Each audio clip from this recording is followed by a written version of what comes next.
Real people, real breakthroughs.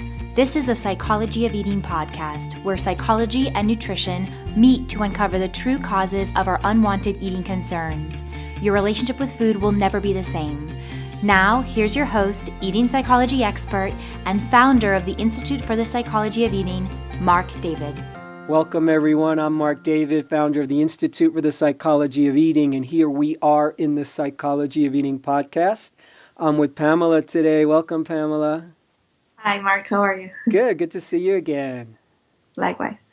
So for people who are new to the show, so here's how it works. Pamela and I have already done a session together a bunch of months ago, and this is our follow-up session. So this is just a check-in call to see, Pamela, how you're doing, what's up, if there's been any steps forward, steps back, just a weather report for us. And if you can just also share with people, just briefly, the key concerns that we had worked on when we first met for our one session, and then what's been happening since for you. All right. So the first time that we met, I was really concerned about this abnormal weight gain that I had experienced in the last months. And, I'm a very sensitive person that wants to understand the deeper meaning than just, the physical aspect of it. So I was in the search for that. And I went through different, through a series of things that I thought could have triggered that weight gain. And, maybe the weight I will shed some, but then it will come back. So I was not able to tap in really to what's happening to me. And so after we talked, you told me to calm down, to stop looking for perfect, and to stop trying to fix myself. And I was just really in that search. I really wanted everything, I wanted my answer right now, because I know about nutrition. I know how to cook. I know about healing food. So I was like, how come this is not working out for me? So I was kind of in a very, controversial or contradictory perspective against me. I was like, what's going on? So, that was what I take from your first podcast, to just calm down and let, nature do its thing. It's about patience. So that was a great advice, but I was still not satisfied with the things that I would continue to see. And then it came to a point that I just gained more than, I gained even more pounds of what I had already gained. So, I just didn't understand what was going on. So I reached to an Ayurvedic doctor, which tried to help me. And the first thing was to address the gut, right? So just to make sure that digestion was working properly and, and reducing stress. Like the main thing was to reduce stress.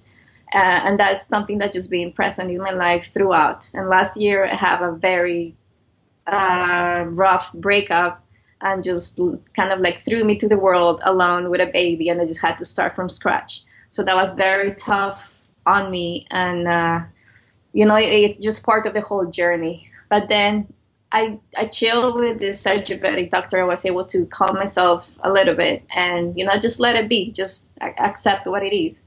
But then I noticed, and just by doing, your work and by, going through the material at school, I realized that I also had this perspective about me that I had to be perfect. I just couldn't slack. I just couldn't, take a nap. I just couldn't give myself any break, right? And also with my body, instead of wanting to help it from a love standpoint, I was just really attacking it because I just couldn't accept that was happening to me, right? Yeah. So those were main key things that, I went through, and I was like, okay, so now let's just look at things from a different way. Let's let nature do its thing. That's my whole thing, just patience. Let's just let your body work. Don't worry so much about it, and things just will come as they need to, right? And turns out, so I just, chill. I was kind of not concerned about how I look or my weight or anything. I just was just chill, kind of calming myself and trying to reduce my levels of stress. And then turns out that I've had a thyroid problem for various years of my life. Before it was hyperthyroid, and I was able to level my hormones through my pregnancy. And then after my pregnancy, 3, 4, almost 5 years after, which coincides with this gain of weight, it started to come back. So I had several blood tests done to me, and the doctors who will look at the results will say, you're fine, you're normal, your levels are okay. So I'm like, okay, so everything's fine, so maybe I have to look someplace else. And then this Ayurvedic doctor sent me one more test that is not done when you get your thyroid check, right? You usually get your T3, T4, and TSH, and she wanted the antibodies.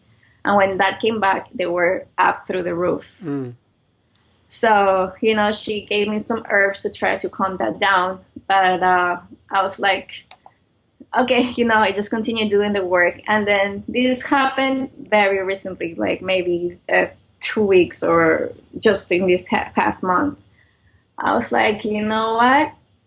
If thyroid is my problem, that's what I have to address. Like, why is there this need of me of trying to just like say it's not it's not with me? So I ended up going to an endocrinologist, which is a naturopath as well. So it's all in the natural, functional medicine kind of like a approach.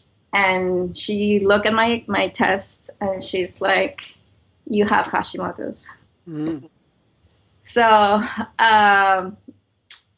with that being said, the big aha was not to being prescribed with an autoimmune disease, but with the fact that I did not want to accept that I was sick. Mm.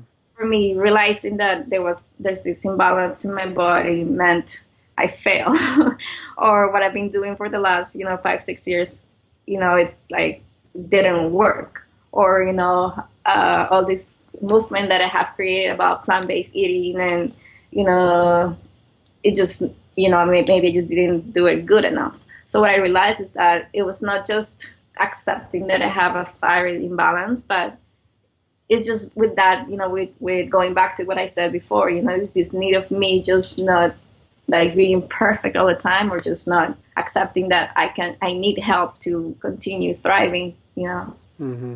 So that was like what I took back from all of these. Ah.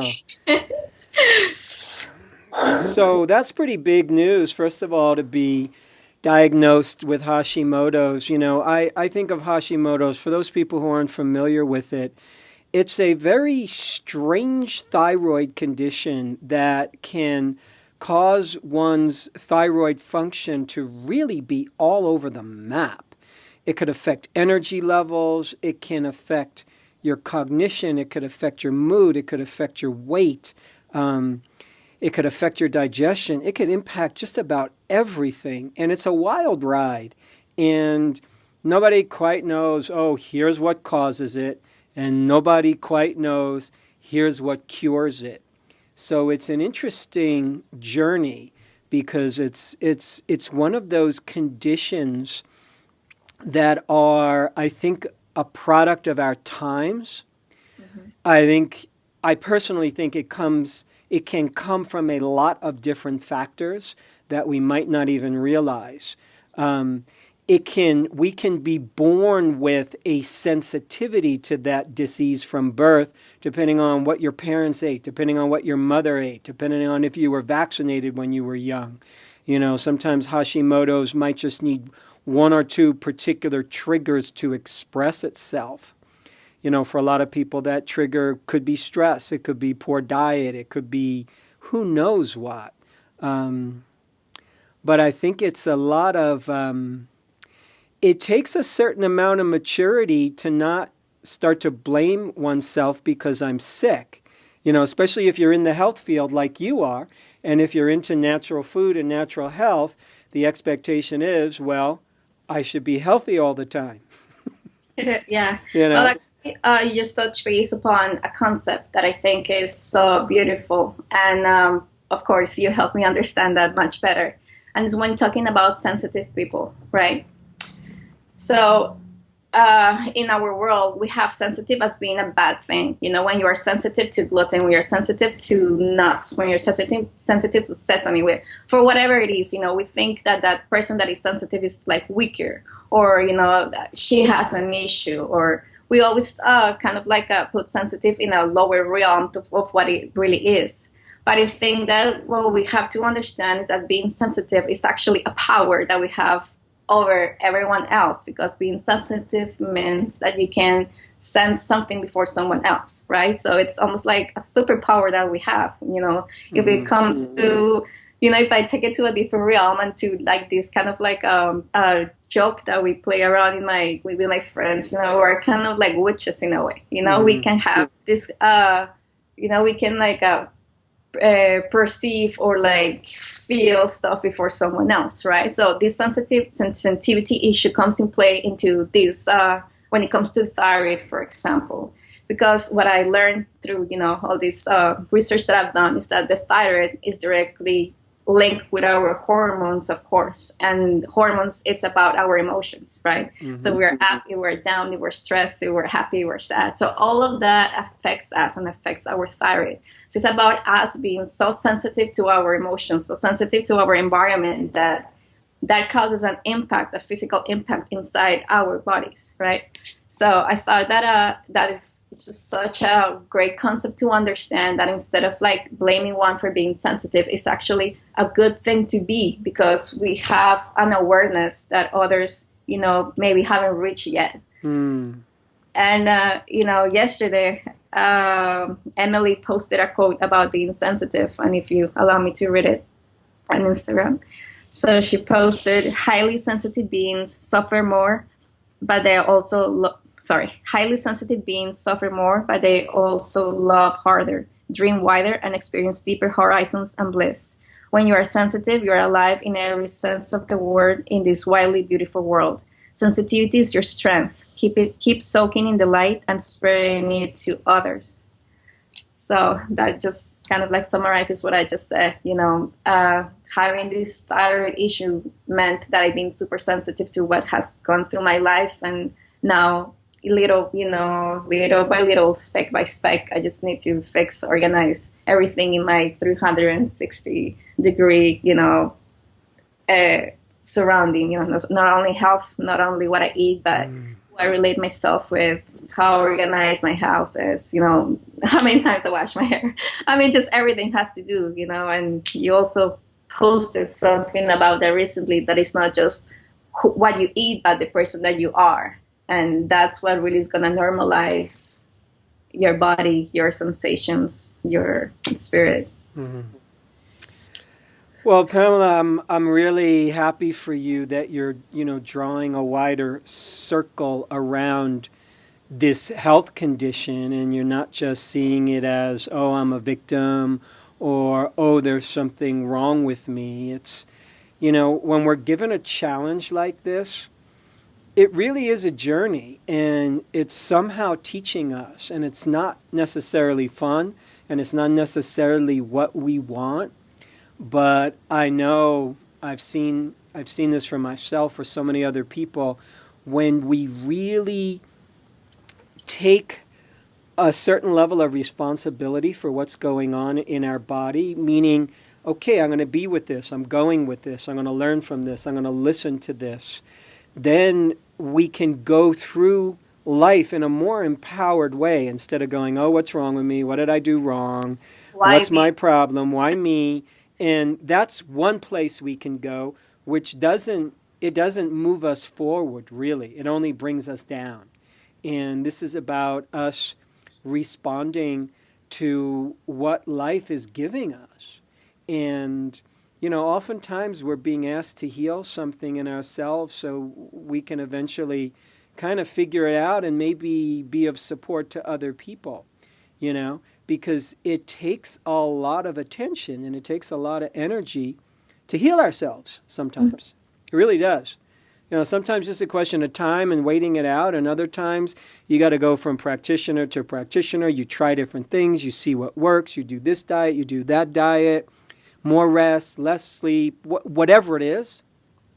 So it just feels like you're on a journey of discovery in how can you do it in a dignified way. So you stand by yourself instead of abandoning yourself. And abandoning myself would mean, oh, you jerk, how did this happen to you? Why me? That sort of thing. That I'm calling abandoning myself. Mm-hmm. Yes. And maybe the last thing that I would like to touch upon is also that toxic nutritional belief of being fat as if it was a bad thing. Mm-hmm. And, this also helped me open my eyes because, before I was skinny and then I just didn't have the empathy for what gaining weight was, So once that started happening, it's amazing to see the reaction that one can have against one's body. Because even though we think we are not intoxicated by that toxic nutritional belief, we totally are. Mm-hmm. And it's just so in our environment that it was very, I actually am thankful that it happened because I realized how detached I was from the truth. Who is to say how you should look or how much you have to weigh, and we just go on life thinking that the numbers are going to give us the solution or our pants or whatever it is. So it was just it was great to have that challenge in order to put myself back in place and be able to now when I have to talk about these issues or when I have to refer myself to someone else that's going through something similar, I can really understand where it comes from. I can really see how blind we are from really seeing the truth. So being fat is not the problem, and I don't know, it's really amazing to see how we just in our society we just really condemn that as a bad thing. Mm-hmm. I also think that it's interesting what our definition of being fat is. I in my universe, I'm just telling you, I personally wouldn't define you, Pamela, as fat. Yeah. You define you as that. I don't. So I get that compared to perhaps how you looked at some other point, you might say, oh my goodness, I'm fat. In a lot of ways, how you are now might be closer to where your body wants to be. Because, think about it. From the time you're in the womb to the time you pop out to the time you die, how many times does the body change and morph and go through all these different phases? We are never one person for that long. Yeah. There's certain people that stay a very similar weight throughout their life, but honestly, that's the exception and not the rule. So we have a lot of different incarnations in this one life. We live a lot of different lives in one life, and part of that is we tend to have a lot of different bodies. There might be times, sure, when you're skinny. There might be times when you have more weight, but then when you have more weight, to define that as fat is interesting because the word fat or calling myself fat or someone fat, there's always this kind of underlying little bit of a judgment in there. Mm-hmm. Fat is such a loaded word. So I guess what I'm suggesting to you is to start to look at your body not necessarily as fat, but just look at it as, okay, this is the incarnation that my body is in right now, and take away the descriptives and just notice what happens. And in this new path that that I stumbled upon is about accepting. And you said something that I actually wrote in the wall of in my bed, and it's accept myself any way that I come, right? So it's about understanding what my body is going through, because the body holds much wider wisdom than that we can actually comprehend right here in our minds, right? And now I'm a single woman. I love to do Ashtanga. I love to run. I love to surf. I love to swim. So, of course, my body has to change and to give me the strength to be able to do all these like strength-based exercises, So sometimes I leave my car, like I get out of my car and I have my daughter in one arm. I have her lunchbox in a finger. I have my dog in the other hand. I have my purse, my computer. So, like I also like morph in a way so I can be strong for myself, Maybe I'm comparing myself to something that has no point of comparison whatsoever. Like before my breakup, I was this skinny little girl that had no soul in her. I was so skinny that you could see like my bones in my, how you call that? My collarbones, And I was missing that life. I was missing that gumption. And, with these changes of my body that now I won't call fat, I just call growth, gave me that strength to say, I'm here, and when I enter a room, people will notice me, because I'm here, Beautiful. So, Pamela, I so love that because now you have more of the body of a woman because you are more of a woman now. You are a mother. You do need to be responsible. You're taking care of a child, an animal. You're making sure the finances are there. So we have to have more weight in the world. We have to be more here, more solid, more dense.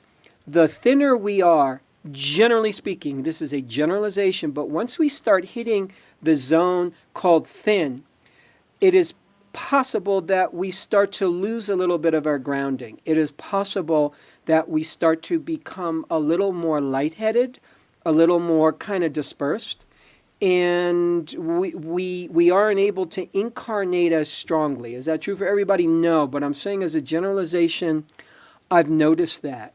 So your body is in part reflecting the stage of life that you're in, which is, hey world, I'm here. Like, yes. Here I am. I'm expanding, and I was writing, and when I was writing, and I was saying I was writing about appetite and how some people have this great appetite, they have appetite for life, right? And what that means, of course, I take it from you. It's like having this hunger for happiness, for, of like expanding, of growing, of like being here and being alive and celebrating that, right? So I wrote specifically expanding, and that's what I'm doing. I'm expanding as a metaphor in life, and my body's expanding with me. And for no reason whatsoever, I have to judge that as a bad thing, It's just really like going more deep into the words that we are using and understand the more philosophical meaning that they can have, and it's about really expanding and moving through life, maybe like in a spiral way, just moving up. Sounds like you're in a good place. Is that true? Yeah, I mean, making friends with yourself, I think it's one of the best things you can do for one, and just understanding that sometimes we need help, and trying to balance all those different, issues that we have and things that we think of ourselves want, just letting go maybe of that so strict thinking of what you think you should be, just letting it be and being open, and yeah, I'm a happy person. I really love taking your course, and it just lightened me up in so many different ways, and just to be able to come back and have that, those insights and put it into practice and combine them with my job and with my surroundings and teaching it to my daughter and to my friends, it just gives you happiness. That's what makes one happy, being to share your insights and your life. So yes, I am in a good place, and although my body might not be all the way there, I am here to take my hand and make sure that I can balance myself again. It is all about being friends with yourself and making friends with yourself. You know, you wouldn't tell your best friend, I don't like you so much anymore. Looks like you gained some weight around your midsection. I'm going to be not liking you so much until you lose that. You know, you wouldn't say that to your friend, nor would you ever want your good friend to say that to you, but we say that to ourselves sometimes. And it takes staying awake at the wheel to realize that anything other than befriending ourselves tends to look like attacking ourselves. And attacking ourselves is an autoimmune disease. It's us attacking us. That's a true autoimmune disease, you know. So I think the more we stand by ourselves, the more good things can happen.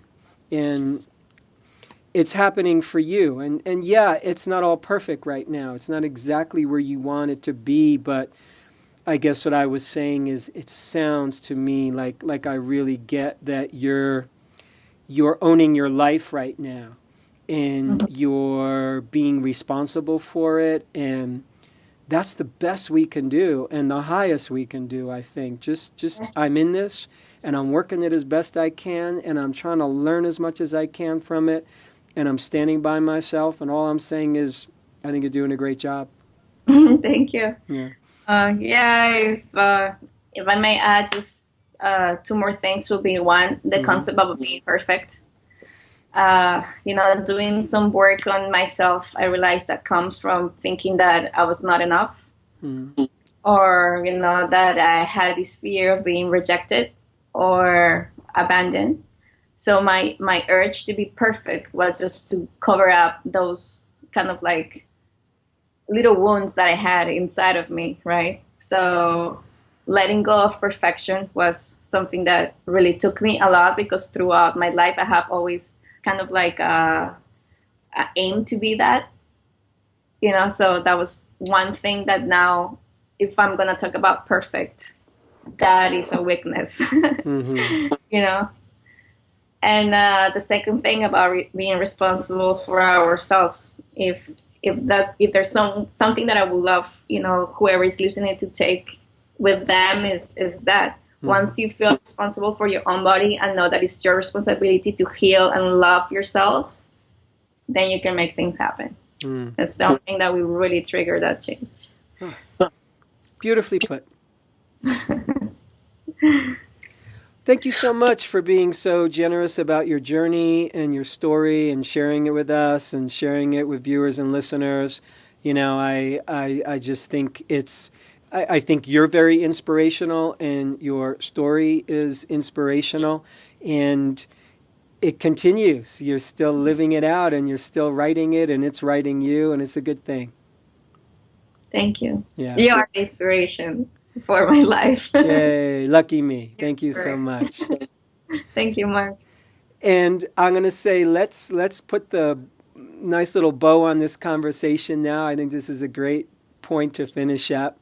And I just want to say to everybody viewing in and listening, thanks so much for tuning in. Once again, I'm Mark David.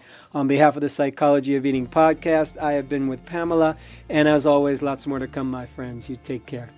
I hope this was helpful. Thanks for listening to the Psychology of Eating podcast. To learn more about the breakthrough body of work we teach here at the Institute for the Psychology of Eating, please sign up for our free video series at ipe.tips. That's I for Institute, P for Psychology, E for Eating.tips, TIPS. You'll learn about the cutting-edge principles of dynamic eating psychology and mind-body nutrition that have helped millions of people forever transform their relationship with food, body, and health.